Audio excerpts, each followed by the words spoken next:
Hi on, എല്ലാവർക്കും ജിക്സ് P S അക്കാഡമിയുടെ പുതിയ വീഡിയോയിലേക്ക് സ്വാഗതം. അപ്പം നമ്മളിന്ന് നോക്കുന്നത് 10ാം ക്ലാസ്സിലെ പുതിയ പാഠപുസ്തകത്തിലെ സോഷ്യൽ സയൻസിലെ രണ്ടാമത്തെ ചാപ്റ്ററായ സ്വാതന്ത്ര്യം, സമത്വം, സ്വാഹോദര്യം എന്ന ചാപ്റ്ററാണ് നമ്മൾ ഇന്നത്തെ ക്ലാസ്സിൽ പഠിക്കാൻ വേണ്ടിയിട്ട് പോകുന്നത്. കുറച്ച് ലെങ്തി ആയിട്ടുള്ള ഒരു ചാപ്റ്റർ തന്നെയാണിത്. അപ്പം നമുക്ക് സ്റ്റാർട്ട് ചെയ്യാം. നമ്മുടെ വീഡിയോസ് കാണുന്ന കൂട്ടുകാരിൽ ചാനൽ സബ്സ്ക്രൈബ് ചെയ്തിട്ടില്ലെങ്കിൽ ചാനൽ ഒന്ന് സബ്സ്ക്രൈബ് ചെയ്ത് വീഡിയോസ് കാണാൻ വേണ്ടി ശ്രമിക്കുക. ഒന്ന് ലൈക്ക് ചെയ്ത് സപ്പോർട്ട് ചെയ്യുക. ഓക്കെ, അപ്പോൾ സ്വാതന്ത്ര്യം, സമത്വം, സാഹോദര്യം ഇവിടെ എന്താണ് കൊടുത്തിരിക്കുന്നത് നമുക്ക് നോക്കാം. 1789 ജൂൺ 20 ഫ്രാൻസിൻ്റെ രാഷ്ട്രീയ സ്ഥിരാകേന്ദ്രവും യൂറോപ്പിലെ പ്രധാന നഗരങ്ങളിൽ ഒന്നുമായിരുന്ന പാരീസ് മഴയിൽ കുതിർന്നിരിക്കുകയായിരുന്നു. എന്നാൽ പാരീസിൻ്റെ രാഷ്ട്രീയ കാലാവസ്ഥ തികച്ചും ചൂടേറിയതായിരുന്നു. ഫ്രഞ്ച് പാർലമെൻറ്റായ എസ്റ്റേറ്റ്സ് ജനറലിൻ്റെ മൂന്നാമത്തെ വിഭാഗത്തിൻ്റെ പ്രതിനിധികൾക്ക് പാർലമെൻറ്റിലേക്ക് പ്രവേശനം നിഷേധിക്കപ്പെട്ടു. ഇവിടെ പ്രത്യേകിച്ച് പഠിക്കാനൊന്നുമില്ല, അങ്ങനെ കുറച്ച് കാര്യങ്ങളെ കൊടുത്തിട്ടുള്ളൂ. ഓക്കെ, ഫ്രാൻസിലെ സ്വേച്ഛാധിപത്യ ഭരണക്രമം. ഫ്രാൻസിൽ നിലനിന്നിരുന്ന സ്വേച്ഛാധിപത്യ രാഷ്ട്രീയ വ്യവസ്ഥയ്ക്ക് എതിരെ, അപ്പോൾ ഫ്രാൻസിൽ നിലനിന്നിരുന്ന എന്തായിരുന്നു? സ്വേച്ഛാധിപത്യ രാഷ്ട്രീയ വ്യവസ്ഥയായിരുന്നു. അപ്പോൾ അതിനെതിരെയായിരുന്നു മുന്നേറ്റം ഉയർന്നു വന്നത്. പതിറ്റാണ്ടുകളായിട്ട് ഫ്രാൻസ് ഭരിച്ചിരുന്നത് ഏത് രാജവംശം ചോദിച്ചാൽ അത് ബൂർബൺ രാജവംശമായിരുന്നു. ഈ രാജവംശത്തിലെ ഭരണാധികാരികളെല്ലാം പൊതുവെ സ്വേച്ഛാധിപതികളായിരുന്നു. രാജാധികാരം ദൈവദത്തമാണെന്നായിരുന്നു അവരെ വിശ്വസിച്ചിരുന്നത്. അപ്പം പതിറ്റാണ്ടുകളായിട്ട് ഫ്രാൻസ് ഭരിച്ചിരുന്നത് ബൂർബൺ രാജവംശമായിരുന്നു. അപ്പോൾ ആ രാജവംശത്തിലെ ഭരണാധികാരിയുടെ പ്രത്യേകത എന്ന് വെച്ചാൽ അവരെല്ലാം എന്തായിരുന്നു? സ്വേച്ഛാധിപതികളായിരുന്നു. അപ്പോൾ ഈ രാജാധികാരം എന്നുള്ളത് ദൈവദത്തമാണെന്നൊക്കെയായിരുന്നു അവർ വിശ്വസിച്ചിരുന്നത്. എസ്റ്റേറ്റ് ജനറൽ എന്ന പേരിൽ ഒരു പാർലമെൻറ്റ് ഉണ്ടായിരുന്നുവെങ്കിലും ദീർഘകാലമായിട്ടത് വിളിച്ചു ചേർക്കാതെയാണ് ഭരണമൊക്കെ നടത്തിയിരുന്നത്. അപ്പോൾ 1614 അവസാനമായിട്ട് പാർലമെൻറ്റ് യോഗം ചേർന്നത്. ബൂർബൺ രാജാക്കന്മാരിലെ പ്രധാനിയായിരുന്നു ഞാനാണ് രാഷ്ട്രമെന്ന് പ്രഖ്യാപിച്ച അപ്പോൾ ലൂയി 14. അപ്പോൾ ലൂയി ഞാനാണ് രാഷ്ട്രമെന്ന് പറഞ്ഞത് ആരാന്ന് നോട്ട് ചെയ്യുക. ലൂയി എത്രാമത്തെയാണ്? ലൂയി 14. ഇനി ദൈവദത്താധികാര സിദ്ധാന്തം എന്ന് പറഞ്ഞാൽ എന്താണെന്ന് നമുക്കൊന്ന് നോക്കാം. ദൈവദത്താധികാര സിദ്ധാന്തം അനുസരിച്ച് രാജാവ് ദൈവത്തിൻ്റെ പ്രതിനിധിയാണ്. രാജാക്കന്മാർക്ക് അവരുടെ അധികാരം ദൈവത്തിൽ നിന്നും ലഭിച്ചതാണ്. അതിനാൽ അവർ ജനങ്ങളോടല്ല ദൈവത്തോടാണ് കടപ്പെട്ടിരിക്കുന്നതെന്ന് അവർ പറയുന്നു. സ്വേച്ഛാധിപത്യ ഭരണത്തെ പിന്തുണയ്ക്കുന്നവർ ഈ സിദ്ധാന്തത്തിലൊക്കെ വിശ്വസിച്ചിരുന്നു. ഓക്കെ, ലൂയി 14 തുടർന്ന് അധികാരത്തിൽ വന്നതത്ര ലൂയി 15 കാലത്തെ അഴിമതിയും ധൂർത്തും അദ്ദേഹം തുടർച്ചയായി നടത്തിയ യുദ്ധങ്ങളും രാജ്യത്തെയും ജനങ്ങളെയൊക്കെ ദുരിതത്തിലാക്കി. തൻ്റെ ധൂർത്തിനായിട്ട് പണം കണ്ടെത്താൻ അദ്ദേഹം ജനങ്ങളുടെ മേലെ പുതിയ നികുതികളൊക്കെ അങ്ങ് അടിച്ചേൽപ്പിച്ചു. ലൂയി 16 പിന്നീട് അധികാരത്തിലെത്തിയത്. അപ്പോൾ 14 വന്നു, 15 വന്നു, 16 വന്നു. അപ്പോൾ എന്നാൽ അദ്ദേഹം ഭരണകാര്യങ്ങളിൽ മതിയായ താല്പര്യം പ്രകടിപ്പിച്ചിരുന്നോ? ഇല്ല. വിശ്വസ്തരായ മന്ത്രിമാരുടെ കൈകളിൽ രാജ്യം ഭദ്രമാണെന്ന വിശ്വാസമായിരുന്നു അദ്ദേഹത്തിനുണ്ടായിരുന്നത്. രാജ്ഞിയായിരുന്ന മാരി അന്റോണിയേറ്റ് ഭരണകാര്യങ്ങളിൽ തുടർച്ചയായിട്ടൊക്കെ ഇടപെട്ടിരുന്നു. രാജ്ഞിയുടെ ധാരാളിത്തവും ധൂർത്തമൊക്കെ എന്ത് ചെയ്തു? രാജാവ് അങ്ങ് കണ്ടില്ലെന്ന് നടിച്ചു. ഇത് ജനങ്ങളിലൊക്കെ ജനങ്ങൾക്ക് സന്തോഷം തോന്നുമോ? ഇല്ല. അവരൊക്കെ അസംതൃപ്തി ഉളവാക്കി. ഇനി നമുക്ക് നോക്കുന്ന ഇതെന്തുകൊണ്ടാണ് ഫ്രാൻസിലെ ഭരണാധികാരികൾ ജനങ്ങൾക്ക് അപ്രിയരായി തീരുവാനുള്ള കാരണം എന്താണെന്ന് മനസ്സിലായല്ലോ. കാരണം എന്തൊക്കെയാണെന്ന് മനസ്സിലായല്ലോ. ലൂയി 14 കഴിഞ്ഞിട്ട് 15 വന്നു. അന്നത്തെ കാലത്ത് അഴിമതി ധൂർത്തുമൊക്കെയായിരുന്നു. 16 വന്നപ്പോഴുണ്ട് അദ്ദേഹം ഭരണകാര്യങ്ങളോട്ട് ശ്രദ്ധിക്കുന്നുമില്ല. മന്ത്രിമാരുടെ കൈകളിൽ രാജ്യം ഭദ്രമാണെന്ന് വിശ്വസിച്ചു. അദ്ദേഹത്തിൻ്റെ ഭാര്യയായിരുന്ന അല്ലെങ്കിൽ രാജ്ഞിയായിരുന്ന മാരി അന്റോണിയേറ്റ് ഭരണകാര്യങ്ങളെല്ലാം ഇടപെട്ടു. പക്ഷെ രാജ്ഞിക്ക് ഭയങ്കര ധാരാളിത്തം ധൂർത്തമൊക്കെ ആയിരുന്നു. ഇങ്ങനെയുള്ള രാജാവ് ഇതൊന്നും കണ്ടില്ലെന്ന് നടിക്കുകയാണ്. ഇതൊക്കെ ജനങ്ങളിൽ ഭയങ്കരമായിട്ട് അസംതൃപ്തി ഉളവാക്കി. അപ്പോൾ അതിനനുസരിച്ച് അത്രയേ ഉള്ളൂ. മനസ്സിലായല്ലോ. ഇനി ഫ്രഞ്ച് സാമൂഹിക വ്യവസ്ഥിതി. പ്രഭുക്കൾ യുദ്ധം ചെയ്യുന്നു, പുരോഹിതന്മാർ പ്രാർത്ഥിക്കുന്നു, സാധാരണക്കാർ നികുതി കൊടുക്കുന്നു. ഇത് ഏത് കാലത്തെ ബന്ധപ്പെട്ടാന്ന് ചോദിച്ചാൽ ഫ്രഞ്ച് എന്നൊന്ന് ഓർത്തിരിക്കുക. ഫ്രാൻസിലെ സാധാരണക്കാരുടെ ഇടയിൽ പ്രചാരത്തിലിരുന്നൊരു ചൊല്ലായിരുന്നു ഇത്. ഇതുകൊണ്ട് എന്താണ് അർത്ഥമാക്കുന്നത്? അതായത് 18ാം നൂറ്റാണ്ടിലെ ഫ്രഞ്ച് സമൂഹത്തെ 3 തട്ടുകളായിട്ടായിരുന്നു വിഭജിച്ചിരുന്നത്.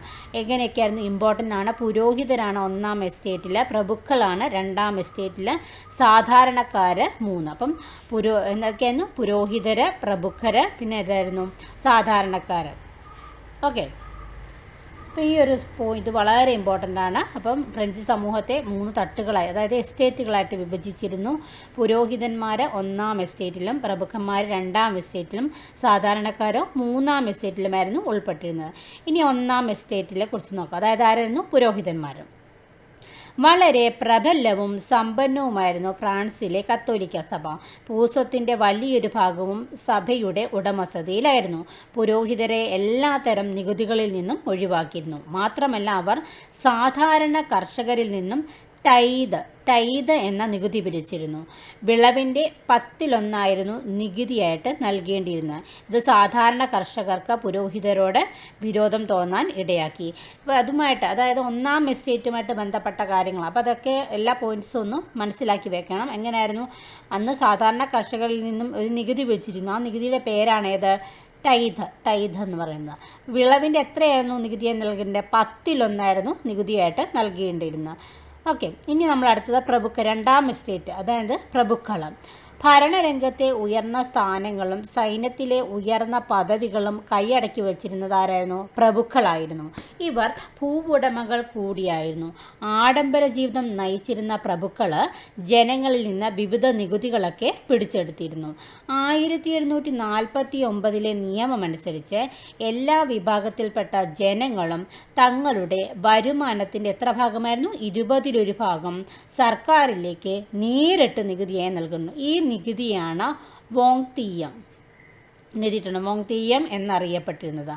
ആദ്യത്തെ 2 വിഭാഗങ്ങളും, അതായത് ആദ്യമൊക്കെ പുരോഹിതന്മാരും പ്രഭുക്കന്മാരും രാജാവിന് ഒരു ചെറിയ തുക മാത്രം നൽകിയിട്ട് തന്ത്രപൂർവ്വം ആ നികുതിയിൽ നിന്നും ഒഴിവായി. അപ്പം വോങ്തീയം എന്നുള്ളത് അത് ഏത് എസ്റ്റേറ്റുമായിട്ട് ബന്ധപ്പെട്ടതാണ്? എത്രാമത്തെ? 2-ാമത്തെ എസ്റ്റേറ്റായ പ്രഭുക്കന്മാർ അല്ലേ.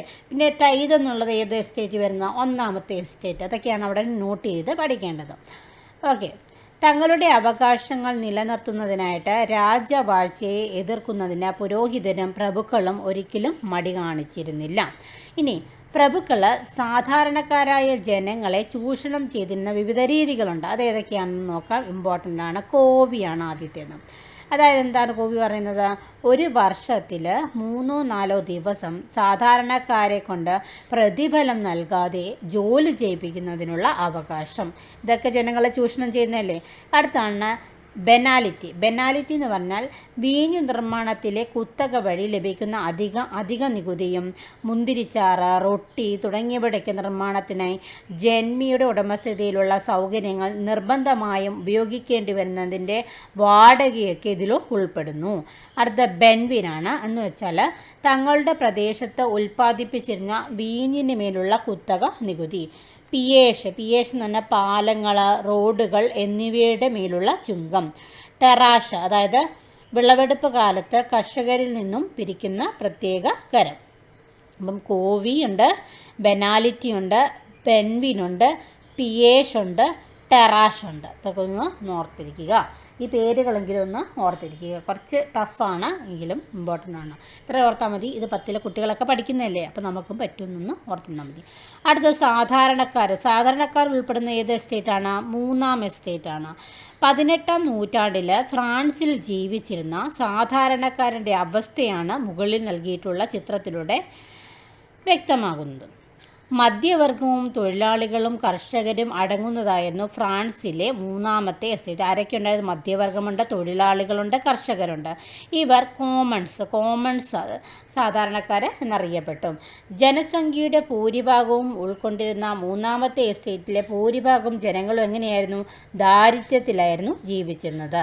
തങ്ങൾ ഉൽപ്പാദിപ്പിക്കുന്ന വിളവിൻ്റെ ഒരംശം മാത്രമാണ് കർഷകന് ലഭിച്ചിരുന്നത്. ഇവർ രാജാവിനും പള്ളിക്കും പ്രഭുവിനും വ്യത്യസ്തങ്ങളായ നികുതികളൊക്കെ നൽകാൻ ബാധ്യസ്ഥരായിരുന്നു. അതിനോടൊപ്പം പ്രതിഫലമില്ലാത്ത അനേകം നിർബന്ധിത സേവനങ്ങളും ഇവർ ചെയ്യേണ്ടി വന്നു. അവയിൽ ചിലതാണ് ആവശ്യമുള്ള സന്ദർഭങ്ങളിൽ സൈനിക സേവനം നടത്തുക, പൊതുനിരത്തുകൾ, ജലമാർഗങ്ങൾ, പാലങ്ങൾ തുടങ്ങിയവയുടെയൊക്കെ മരാമത്ത് പണികൾക്ക് സൗജന്യ സേവനം നൽകുക. ഇനിയും മധ്യവർഗത്തിൻ്റെ ഉദയമുണ്ട്. പിന്നെ ഗാബേൽ എന്ന് പറഞ്ഞിട്ടുണ്ട്. ഗാബേൽ എന്ന് പറഞ്ഞാൽ എന്താണെന്ന് നോക്കാം. ഇമ്പോർട്ടൻ്റ് ആണ്. 13-ാം നൂറ്റാണ്ട് മുതൽ എല്ലാ ഉൽപ്പന്നങ്ങളുടെയും മേൽ ചുമത്തപ്പെട്ടിരുന്ന ഒരു നികുതിയാണ് ഇത്. ഗാബേൽ എന്ന് പറഞ്ഞാൽ 15-ാം നൂറ്റാണ്ട് മുതൽ ഇത് ഉപ്പിന് മാത്രമായിട്ട് മാറി. തികച്ചും ജനവിരുദ്ധമായ നികുതിയായിരുന്നു ഇത് ഗാബൽ. അപ്പോൾ ഗാബലുമായി ബന്ധപ്പെട്ട പ്രസ്താവന ചോദ്യങ്ങൾ വന്നാൽ നമ്മൾ ഇതില്ലാത്ത പോയിൻറ്റ്സൊക്കെ അറിഞ്ഞിരിക്കുക. 13-ാം നൂറ്റാണ്ട് മുതൽ എല്ലാ ഉൽപ്പന്നങ്ങളും മേലും ഉണ്ടായിരുന്ന ഒരു നികുതിയായിരുന്നു. 15-ാം നൂറ്റാണ്ടായപ്പോൾ എന്താ വെച്ചു, അത് ഉപ്പിന് മാത്രമായിട്ട് മാറി. ഒരു തികച്ചും നല്ലതാണ് അല്ല, ജനവിരുദ്ധമായിട്ടുള്ളൊരു നികുതിയായിരുന്നു. ഇത്രയേ ഉള്ളൂ ഇവിടെ ഓർത്തിരിക്കേണ്ടത്. ഇനി മധ്യവർഗത്തിൻ്റെ ഉദയം. 18-ാം നൂറ്റാണ്ടിൽ ഫ്രഞ്ച് സമൂഹത്തിൽ ഒരു മധ്യവർഗം ഉയർന്നു വന്നു. ഫ്രാൻസിൻ്റെ കാർഷിക വ്യാവസായിക രംഗത്ത് ഇക്കാലത്തുണ്ടായ പുരോഗതി മധ്യവർഗത്തിൻ്റെ ഉദയത്തിന് കാരണമായി. കാർഷിക വ്യാവസായിക രംഗത്തുണ്ടായ വളർച്ചയോടെ പുതിയ നഗരങ്ങളൊക്കെ ഉയർന്നു വന്നു. നഗരങ്ങളിലെ തൊഴിൽ സാധ്യതകൾ ഉപയോഗപ്പെടുത്തിയവർ സാമ്പത്തിക പുരോഗതി കൈവരിക്കുകയും മധ്യവർഗത്തിൻ്റെ ഭാഗമാകുകയും ചെയ്തു. ആഭ്യന്തര വാണിജ്യവും കോളനികളുമായുള്ള കച്ചവടവും ഫ്രാൻസിലെ വ്യവസായികളെ സമ്പന്നരാക്കി. പ്രധാന തുറമുഖങ്ങളും പട്ടണങ്ങളും ഈ സമ്പന്നരുടെ നിയന്ത്രണത്തിലായിരുന്നു. ഇവരും മധ്യവർഗത്തിൻ്റെ ഭാഗമായിരുന്നു. ഇങ്ങനെ രൂപപ്പെട്ട മധ്യവർഗത്തിൽ ഡോക്ടർമാർ, നിയമജ്ഞർ, ബാങ്കർമാർ എന്നിവരും ഉൾപ്പെട്ടിരുന്നു. ഈ മധ്യവർഗവും സാധാരണക്കാരെ പോലെ ഭരണകൂടത്തിനും പ്രഭുക്കൾക്കും നികുതി നൽകണമായിരുന്നു. വിദ്യാഭ്യാസപരമായിട്ടും സാമ്പത്തികമായിട്ടൊക്കെ മുൻപന്തിയിലെത്തിയിട്ടും ഭരണത്തിലും സൈന്യത്തിലും അവർക്ക് അർഹിക്കുന്ന പദവിയോ അധികാരമോ ലഭിച്ചിരുന്നില്ല. ചുരുക്കത്തിൽ അവർ കടുത്ത അസംതൃപ്തിയോടെയാണ് മധ്യവർഗം കഴിഞ്ഞത്. ജസ്റ്റ് ഒന്നൊക്കെ ഒന്ന് മനസ്സിലാക്കി വെച്ചാൽ മതി, ഇതൊന്നും കാണാതെ പഠിക്കൊന്നും വേണ്ട. അടുത്തതിൽ പോകാം. ഇവിടെ പിള്ളേർക്ക് പഠിക്കാനുള്ളതാണ്. മധ്യവർഗത്തിൻ്റെ ഉയർച്ചയും അസംതൃപ്തിയും ഫ്രഞ്ച് വിപ്ലവത്തെ നിർണായകമായിട്ട് സ്വാധീനിച്ചു. ഇതിനെക്കുറിച്ചൊരു കുറിപ്പ് എഴുതാൻ പറഞ്ഞാൽ ഇതൊക്കെയാണ് എഴുതേണ്ടത്. നമുക്കത് അറിഞ്ഞാൽ മതി. അടുത്ത വിൽ ആൻഡ് ഏരിയൽ ഡ്യൂറൻറ്റ് നോക്കാം. പ്രശസ്ത ചരിത്രകാരനായ വിൽ ഡ്യൂറൻറ്റും ഏരിയൽ ഡ്യൂറൻറ്റും ഫ്രഞ്ച് വിപ്ലവത്തിൽ മധ്യവർഗത്തിൻ്റെ പങ്കിനെ പറ്റി പ്രസ്താവിക്കുന്നു. എന്താ പറഞ്ഞിരിക്കുന്നത്? അസംതൃപ്തരായ കർഷക വർഗത്തെ ആയുധമാക്കിക്കൊണ്ട് പൗരോഹിത്യത്തെയും പ്രഭുത്വത്തെയും തകിടം മറിക്കുകയും അസ്വസ്ഥരായ നഗരവാസികളെ കൊണ്ട് രാജകീയ സേനകളെ നിർവീര്യമാക്കുകയും ചെയ്ത ബൂർഷ്വാസിയുടെ, അതായത് മധ്യവർഗം പ്രവർത്തനമായിരുന്നു ഫ്രഞ്ച് വിപ്ലവത്തിൻ്റെ സത്ത എന്ന് പറഞ്ഞത് ആരായിരുന്നു? വിൽ ആൻഡ് ഏരിയൽ ഡ്യൂറൻ്റ് ആണ്. വിൽ ആൻഡ് ഏരിയൽ ഡ്യൂറൻ്റ് ഓർത്തിരിക്കുക.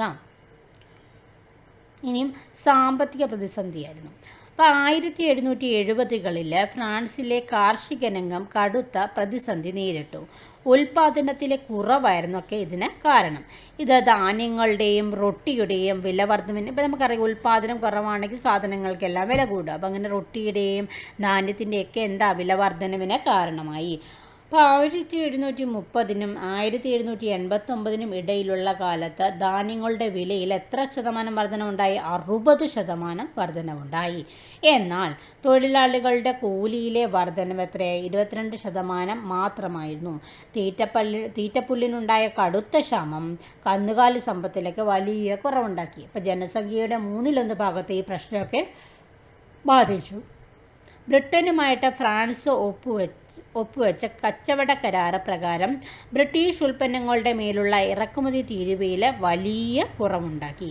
ഇതോടെ ഫ്രഞ്ച് വിപണിയിൽ ബ്രിട്ടീഷ് ഉൽപ്പന്നങ്ങളൊക്കെ വന്നു നിറയുകയും ഫ്രാൻസിലെ കരകൗശല തൊഴിലാളികൾ തൊഴിൽ രഹിതരാവുകയും ചെയ്തു. ഇങ്ങനെ അസംതൃപ്തരായ കർഷകരും കരകൗശല തൊഴിലാളികളുമൊക്കെ മറ്റ് കൈത്തൊഴിലുകാരും ഭരണകൂടത്തിനെതിരെ തെരുവിലിറങ്ങി.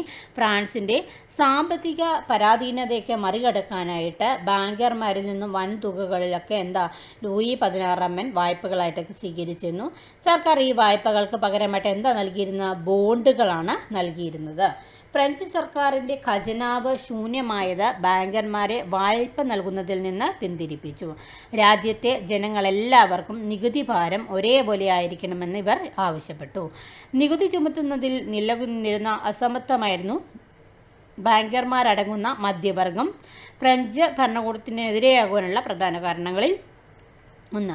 ഇനി നമ്മൾ അറിഞ്ഞിരിക്കേണ്ടത്, പഠിക്കാനുള്ളത് ഈ ചിന്തകളുടെ സ്വാധീനമുണ്ട്. വോൾട്ടയർ, റൂസോ ഒക്കെ പറയുന്ന കാര്യങ്ങളൊക്കെ നോക്കിയിരുന്നാൽ മതി. ഇപ്പോൾ ഫ്രാൻസിലെ തത്വചിന്തകരും അവരുടെ ആശയങ്ങളും ഫ്രഞ്ച് ജനതയെ അവർ നേരിട്ട് കൊണ്ടിരിക്കുന്ന അവസ്ഥയ്ക്ക് ബോധ്യപ്പെടുത്തുകയും അനീതിക്കെതിരെ പ്രതികരിക്കാനൊക്കെ പ്രേരിപ്പിക്കുകയും ചെയ്തു. അങ്ങനെയുള്ള ഫ്രഞ്ച് ജനതയെ സ്വാധീനിച്ച ചില ചിന്തകരാണ് വോൾട്ടയർ. ഇപ്പോൾ വോൾട്ടയറിനെ നോക്കാം. തത്വചിന്തകനും ചരിത്രകാരനും ആക്ഷേപഹാസ്യകാരനുമായിരുന്നു. ഒരു മനുഷ്യസ്നേഹിയായിരുന്നു വോൾട്ടയർ. അദ്ദേഹം ദൈവനിഷേധിയായിരുന്നുവെങ്കിലും തൻ്റെ ലേഖനങ്ങളിലൂടെ പുരോഹിതരെ നിരന്തരം വിമർശിച്ചിരുന്നു. തൻ്റെ നിലപാടുകളും രചനകളും മൂലം അദ്ദേഹം ഫ്രാൻസിൽ നിന്ന് പുറത്താക്കപ്പെട്ടു. വോൾട്ടയർ ഒരു മനുഷ്യസ്നേഹിയായിരുന്നു, ദൈവനിഷേധി ആയിരുന്നു അല്ലെങ്കിലും ആ ലേഖനങ്ങളിലൂടെ ഈ പുരോഹിതന്മാരെയൊക്കെ എന്ത് ചെയ്തു, അദ്ദേഹം അങ്ങ് വിമർശിച്ചിരുന്നു. അതൊക്കെ അവർക്ക് അതൊന്നും ഇഷ്ടപ്പെട്ടില്ല. അദ്ദേഹത്തിനെ എന്ത് ചെയ്തു, ഫ്രാൻസിൽ നിന്ന് അങ്ങ് പുറത്താക്കപ്പെട്ടു. അടുത്തത് റൂസോ ആണ്. വിദ്യാഭ്യാസ ചിന്തകനും രാഷ്ട്രമീമാംസകനുമായിരുന്നു റൂസോ. അദ്ദേഹത്തിൻ്റെ കൃതിയായ സാമൂഹ്യ ഉടമ്പടി, ദ സോഷ്യൽ കോൺട്രാക്റ്റ് ആരുടെ കൃതിയാണ് ചോദിച്ചാൽ റൂസോ ആണ്. പക്ഷേ നമ്മൾ സോഷ്യൽ കോൺട്രാക്റ്റ് എന്ന് പലവട്ടം കേട്ടിട്ടുണ്ടെങ്കിലും സാമൂഹ്യ ഉടമ്പടി നമ്മൾ ശ്രദ്ധിക്കത്തില്ല. അപ്പോൾ അതൊന്ന് നോട്ട് ചെയ്തോണം, അത് റൂസോയുടെയാണ് കേട്ടോ. വ്യക്തിയും രാഷ്ട്രവും തമ്മിലുള്ള ബന്ധത്തെ നിർവചിച്ചു. ജനങ്ങൾ തങ്ങളുടെ ക്ഷേമത്തിനും ഉന്നമനത്തിനും വേണ്ടിയിട്ട് ഒരു കരാർ പ്രകാരം രാജാവിനെ സൃഷ്ടിച്ചു. ഉത്തരവാദിത്തങ്ങൾ രാജാവ് ലംഘിച്ചിരുന്നു. അതിനാൽ രാജാവിനെ ഭരിക്കാനുള്ള അവകാശം നഷ്ടപ്പെട്ടിരിക്കുന്നു എന്ന് അദ്ദേഹം അഭിപ്രായപ്പെട്ടു. നല്ല നിയമം നല്ല പൗരരെ സൃഷ്ടിക്കുന്നു എന്ന് അദ്ദേഹം വാദിച്ചു. റൂസോ നിലവിലുള്ള അധികാരഘടനയെ എതിർത്തു. റൂസോയുടെ ആശയങ്ങൾ പ്രകൃതിവാദത്തെ അടിസ്ഥാനമാക്കിയുള്ളതായിരുന്നു. മനുഷ്യൻ സ്വതന്ത്രനായി ജനിക്കുന്നു, എന്നാൽ അവൻ എല്ലായിടത്തും ചങ്ങലയിലാണ് എന്നായിരുന്നു റൂസോയുടെ അഭിപ്രായം. എന്ന് പറഞ്ഞത് ആരാണ്? മനുഷ്യൻ സ്വതന്ത്രനായി ജനിക്കുന്നു, എന്നാൽ അവൻ എല്ലായിടത്തും ചങ്ങലയിലാണെന്ന് പറഞ്ഞത് ആരാ പറഞ്ഞത്? റൂസോ. ഓർത്തിരിക്കുക കേട്ടോ. അടുത്തത് മൊണ്ടേസ്ക്യൂ ആണ്. മൊണ്ടേസ്ക്യൂ ക്രൈസ്തവ സഭയുടെ ദൂഷ്യങ്ങളെയും രാഷ്ട്രത്തിൻ്റെ സ്വേച്ഛാധിപത്യത്തെയൊക്കെ വിമർശിച്ചു. നിയന്ത്രിത രാജ്യവാഴ്ചയെ അനുകൂലിച്ച അദ്ദേഹം അനുകൂലിച്ച മൊണ്ടേസ്ക്യൂ അദ്ദേഹം വ്യക്തികളുടെ സ്വാതന്ത്ര്യം ഉറപ്പുവരുത്തുന്നതിനായിട്ട് ഗവൺമെൻറ്റിൻ്റെ അധികാരത്തെ നിയമനിർമ്മാണം, ഭരണനിർവഹണം, നീതിന്യായം എന്നിങ്ങനെ മൂന്നായി തിരിക്കാമെന്ന് പറഞ്ഞപ്പം ഗവൺമെൻറ്റിൻ്റെ അധികാരത്തെ നിയമനിർമ്മാണം, ഭരണനിർവഹണം, നീതിന്യായം എന്നിങ്ങനെയൊക്കെ വേർതിരിച്ച തത്വചിന്തകരാരാണ്? മൊണ്ടേസ്ക്യൂ ആണ്. അദ്ദേഹത്തിൻ്റെ പ്രശസ്ത കൃതിയാണ് ദ സ്പിരിറ്റ് ഓഫ് ലോസ്, നിയമത്തിൻ്റെ ആത്മാവ്. ഓർത്തിരിക്കുക, നമ്മൾ ഇംഗ്ലീഷ് ഇത് എപ്പോഴും പ്രീവിയസ് ഇയർ ക്വസ്റ്റ്യൻ പേപ്പർ നോക്കുവാണെങ്കിൽ കിട്ടും, അതിനകത്തൊക്കെ ഉണ്ട്. പക്ഷേ നിയമത്തിൻ്റെ ആത്മാവ് എന്നുള്ളത് നോട്ട് ചെയ്യാറില്ല. അപ്പോൾ ഇനി നോട്ട് ചെയ്തോണം. നിയമത്തിൻ്റെ ആത്മാവാരുടെയാണ്? മൊണ്ടേസ്ക്യൂ എന്ന ഗ്രന്ഥം ഗവൺമെൻറ്റിൻ്റെയും തത്വങ്ങളും നിയമത്തിൻ്റെയും ഭരണഘടനയുടെയും പരിണാമവും വിശകലനം ചെയ്യുന്നു. ബ്രിട്ടീഷ് ചിന്തകനായ ജോൺ ലോക്കിൻ്റെ ആശയങ്ങളും ഫ്രഞ്ച് ജനതയെ നിർണായകമായിട്ട് സ്വാധീനിച്ചു. തൻ്റെ വിഖ്യാത കൃതിയായ ട്രിറ്റീസസ് ഓഫ് ഗവൺമെൻറ് ആരുടെയാണ്? ഇത് John Locke. Treatises of government ആരുടെയാണ്? John Locke. രാജാവിൻ്റെ ദൈവദത്താവകാശത്തെയും സ്വേച്ഛാധികാരത്തെയും ഒക്കെ നിരാകരിച്ചു. ഫിസിയോക്രാറ്റുകൾ എന്നറിയപ്പെടുന്ന സാമ്പത്തിക വിദഗ്ധനും ഫ്രഞ്ച് ജനത ഫിസിയോക്രാറ്റുകൾ എന്നറിയപ്പെട്ടത് ആരായിരുന്നു? സാമ്പത്തിക വിദഗ്ധരാണ്. ഇവരിൽ പ്രമുഖരായിരുന്ന ടർഗോ, സാമ്പത്തിക പ്രമുഖരായിരുന്നു ടർഗോ, നെക്കർ തുടങ്ങിയവർ. ലൂയി 16 ഉപദേഷ്ടാവായിരുന്ന ടർഗോ ഫ്രാൻസിൻ്റെ സാമ്പത്തിക സ്ഥിതിയൊക്കെ മെച്ചപ്പെടുത്തുന്നതായിട്ട് അനേകം പദ്ധതികൾ ആവിഷ്കരിച്ചു. മധ്യവർഗത്തിൻ്റെ താൽപ്പര്യങ്ങളായിരുന്നു ഇവരുടെ സാമ്പത്തിക നയങ്ങളിൽ പ്രതിഫലിച്ചത്. കൃഷിക്ക് പ്രോത്സാഹനം നൽകുക, ഭക്ഷ്യവസ്തുക്കളിൽ വ്യാപാര സ്വാതന്ത്ര്യം അനുവദിക്കുക അവയിൽ പ്രധാനപ്പെട്ടതായിരുന്നു. ഈ പരിഷ്കരണങ്ങൾ ഒരു പരിധിവരെ ഫ്രാൻസിൻ്റെ സാമ്പത്തിക സ്ഥിതി മെച്ചപ്പെടുത്തി. എന്നാൽ മാരി ആൻ്റോണിയറ്റ് ചെലവ് ചുരുക്കാൻ തയ്യാറായിരുന്നില്ല. അപ്പോൾ ടർഗോ രാജ്ഞിയുമായിട്ട് ശത്രുതയിലാകുന്നതിന് ഇതാണ് കാരണമായി. രാജ്ഞിയുടെ എതിർപ്പ് മൂലം ലൂയി 16 ടർഗോ മന്ത്രിസ്ഥാനത്തു നിന്നൊക്കെ പിരിച്ചുവിട്ടു. പുതിയ ഉപദേഷ്ടാവായി നിയമിക്കപ്പെട്ട നെക്കർ ടർഗോയുടെ പരിഷ്കരണം തുടരുവാൻ ശ്രമിച്ചെങ്കിലും ദേശീയ സഭയുടെ എതിർപ്പും ഇംഗ്ലണ്ടുമായിട്ടുള്ള യുദ്ധമൊക്കെ മൂലം പുറത്താക്കപ്പെട്ടു. തുടർന്ന് അധികാരത്തിൽ വന്ന രാജാവിൻ്റെ ഉപദേഷ്ടാക്കൾക്കും ഫ്രാൻസിൻ്റെ സാമ്പത്തിക സ്ഥിതി മെച്ചപ്പെടുത്തുവാൻ സാധിച്ചോ? ഇല്ല. ഗത്യന്തരമില്ലാതെ നെക്കറെ തിരികെ വിളിക്കാൻ രാജാവ് നിർബന്ധിതനായി. ഇനി ഇവിടെ ഒരു ബോക്സിൽ പറഞ്ഞിട്ടുണ്ട് സാലോണുകളും കോഫി ഹൗസുകളും. എന്താ പറഞ്ഞേക്കുന്നത് നോക്കാം. ഫ്രാൻസിൽ സലോണുകളും സലോണുകളാണ്. ഫ്രാൻസിലെ സലോണുകളും കോഫി ഹൗസുകളും ആശയവിനിമയത്തിനും രാഷ്ട്രീയ ചർച്ചയ്ക്കുമുള്ള കേന്ദ്രങ്ങളായിട്ട് പ്രവർത്തിച്ചിരുന്നു. വിദ്യാസമ്പന്നരും പ്രബുദ്ധരുമായ സ്ത്രീകൾ അവരുടെ വീടുകളിലാണ് സലോണുകൾ സംഘടിപ്പിച്ചിരുന്നത്. ഈ സലോണുകളിൽ ദാർശനികർ, എഴുത്തുകാർ, ചിന്തകർ, സാമൂഹ്യ പരിഷ്കർത്താക്കൾ എന്നിവരുടെയൊക്കെ ആശയങ്ങളെ പറ്റിയൊക്കെ ചർച്ച ചെയ്യുന്നു. പിന്നെ ഈ ചർച്ചകളൊക്കെ വിപ്ലവാശയങ്ങൾക്ക് പ്രചോദനം നൽകി. അതുപോലെ സാധാരണ പൗരര്, പത്രപ്രവർത്തകർ തുടങ്ങിയവർ സ്ഥിരമായിട്ട് ചർച്ച നടത്തിയിരുന്ന ജനപ്രിയ കേന്ദ്രങ്ങളൊക്കെ കോഫി ഹൗസുകൾ. എല്ലാവരും കൂടി ഇങ്ങനെയുള്ള കാര്യങ്ങൾ എഴുത്തുകാർ അവരുടെ ആശയങ്ങളെല്ലാം ഇങ്ങനെ ചർച്ച ചെയ്തിരുന്ന സ്ഥലങ്ങൾ പിന്നെ എന്തോ ചെയ്തു, ഈ സലോണുകളാണ് പിന്നെ എന്തോ കോഫി ഹൗസായിട്ടൊക്കെ മാറിയത്. ഇവിടങ്ങളിൽ വിപ്ലവ പ്രവർത്തനങ്ങൾ ആസൂത്രണം ചെയ്യപ്പെടുകയും സ്വേച്ഛാധിപത്യം വിമർശിക്കപ്പെടുകയും ചെയ്തിരുന്നു. അപ്പോൾ ഇത്രയും നമുക്ക് ഈ ഒരു ക്ലാസ്സിൽ നോക്കാം. അടുത്ത നമുക്ക് പാർട്ട് 2 വീഡിയോ ആയിട്ട് ബാക്കി നോക്കാം, അല്ലെങ്കിൽ ഒരുപാട് ലെങ്തി ആയിട്ട് പോകും. അവ പഠിക്കുക, എടുത്തെടുത്ത് പറഞ്ഞിരിക്കുന്ന പോയിന്റുകൾ നോട്ട് ചെയ്ത് വെച്ച് തന്നെ പഠിക്കുക. ഇമ്പോർട്ടൻ്റ് ആണ്, വലിയൊരു ചാപ്റ്ററാണ്. നമുക്കറിയാമല്ലോ 10ാം ക്ലാസ്സിലാണ്ട് വലിയ ചാപ്റ്റർ തന്നെയായിരിക്കും. അപ്പോൾ അത്രയേ ഉള്ളൂ. അടുത്ത വീഡിയോയിൽ നമുക്ക് വീണ്ടും കാണാം. അപ്പോൾ എല്ലാവർക്കും ബൈ, താങ്ക് യു.